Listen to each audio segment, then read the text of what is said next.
మన వాళ్ళల్లో కూడా ఎన్ని సంవత్సరాలు మేము చేయాలి, ఎంతకాలం మేము ఏడుపులు ఏడవాలి, మా కుటుంబాల పరిస్థితి ఇంతేనని చెప్పేసి బాధపడతా ఉంటారు. అందులో వాస్తవం ఉంది, తప్పేది కాదు.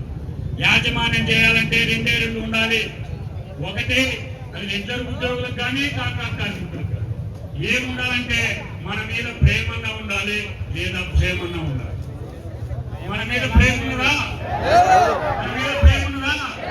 మరి ప్రేమ ఉంటే చేస్తారు, చేయడానికి ప్రేమ లేదు కాబట్టి వాళ్ళు చెయ్యరు. మరి చెయ్యాలంటే ఏం కావాలి? ఏం కావాలి? ఏం పెట్టాలి? అందుకే మిత్రులారా, ఈ రోజు యాజమాన్యంలో భయం మొదలైంది. ఈ రాష్ట్రంలో ఉద్యోగులు, కాంట్రాక్ట్ కార్మికులు రోడ్ల మీదకి వచ్చి ఆందోళన చేస్తా ఉంటే భయం భయం భయపెట్టాలా మనం సాధించుకోవాలని చెప్పేసి మనం చెప్పదలుచుతా ఉన్నాం.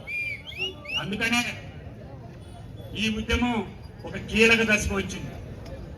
ఈ ఉద్యమం ఒక మూల మలుపులో ఉంది. ఈ సందర్భంలో ఉద్యోగులు, కాంట్రాక్ట్ కార్మికులు ఏ